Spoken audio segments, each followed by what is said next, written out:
Hello everyone, রন্ধন বিচিত্রায় আপনাদের স্বাগত। আমি সঞ্জনা। আপনারা কেমন আছেন? আমি ভালো আছি। আজকে দেখুন কচুর রেসিপি। এই কচুর আমি চিপস তৈরি করব। আমি বাজার থেকে কচুগুলো কিনে নিয়ে এসেছি। এই কচুর মধ্যে অনেক কাদা মাটি লাগানো থাকে। এগুলোকে আমি ভালোভাবে জল দিয়ে ধুয়ে পরিষ্কার করে নিয়েছি। এই দেখুন, ধোয়ার পর আমি খোসাটাকে ছুলে নিয়েছি। এভাবে ছুলে তারপর এভাবে পাতলা পাতলা করে পিস করে নিয়েছি। গ্যাস অন করে দিচ্ছি। ফ্রাই প্যানটা বসিয়ে দিলাম। আমি কচুগুলো পাতলা পাতলা করে কেটে রেখেছিলাম। এই কচুগুলো আমি এখন ফ্রাই প্যানে দিয়ে একটু সেঁকে নেব, যাতে করে এর কাঁচা ভাবটা চলে যায়। আপনারা আরেক ধরনের করতে পারেন, এগুলোকে রোদে শুকিয়ে নিতেও পারেন।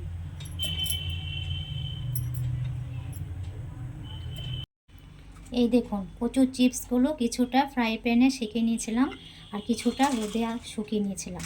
এখন এগুলো ভেজে নেব। গ্যাস অন করে দিচ্ছি। কড়াইটা বসিয়ে দিলাম। কড়াইয়ে পরিমাণ মতো সাদা তেল দিয়ে দিচ্ছি।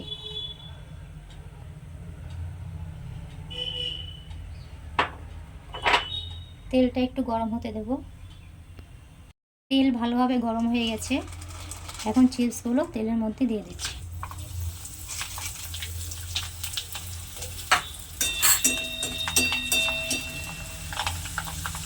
গ্যাসের ফ্লেমটা লো একটু করে দিচ্ছি।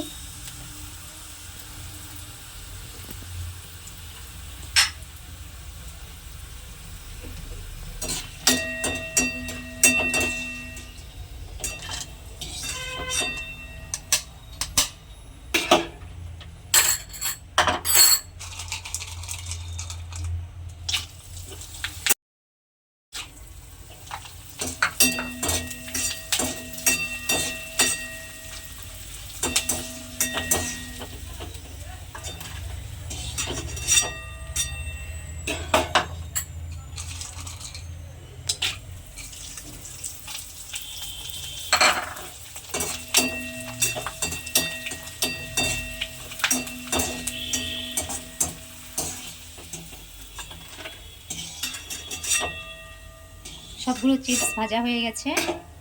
গ্যাসটা বন্ধ করে দিচ্ছি।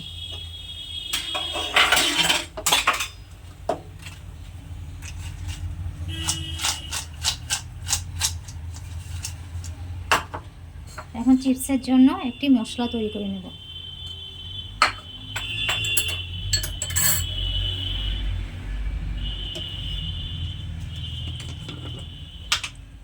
প্রথমে হাফ চা চামচ কাশ্মীর লঙ্কার গুঁড়ো দিচ্ছি।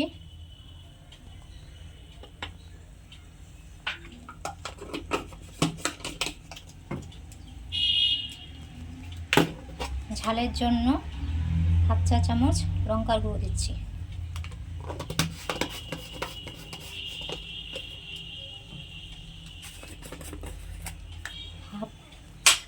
হাফ চা চামচ বিট নুন দিচ্ছি।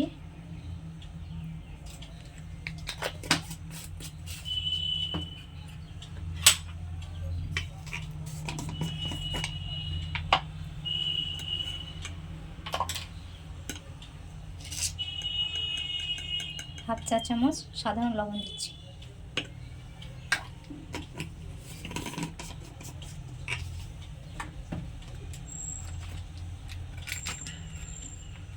হাফ চা চামচ চাট মশলা দিয়ে দিচ্ছি।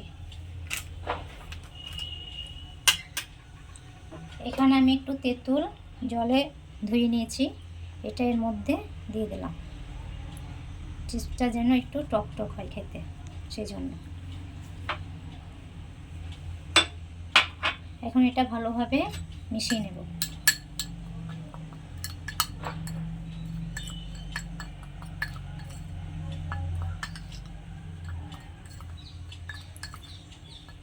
মশলাটা ভালোভাবে মেশানো হয়ে গেছে। এখন এই মশলাটা চিপসের মধ্যে দিয়ে দিচ্ছি।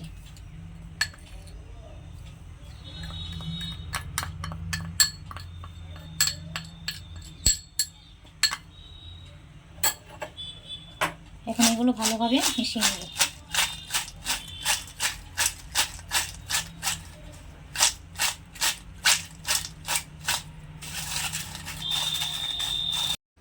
এই দেখুন কচুর চিপস একদম রেডি। আপনারা বাড়িতে অবশ্যই ভেজে খাবেন আর খেয়ে বলবেন কেমন হয়েছে। ভালো লাগলে আমার চ্যানেলটিকে লাইক করবেন, সাবস্ক্রাইব করবেন। আপনারা কিন্তু এখনও আমাকে কমেন্টে কিছু জানাচ্ছেন না। আপনারা না জানালে আমি কী করে বুঝবো যে আমার রেসিপিগুলো আপনাদের কেমন লাগছে। আপনারা অবশ্যই জানাবেন, যাতে করে আমি আরও নতুন নতুন রেসিপি আপনাদেরকে উপহার দিতে পারি। আজ এই পর্যন্তই। ভালো থাকবেন, সুস্থ থাকবেন। ধন্যবাদ।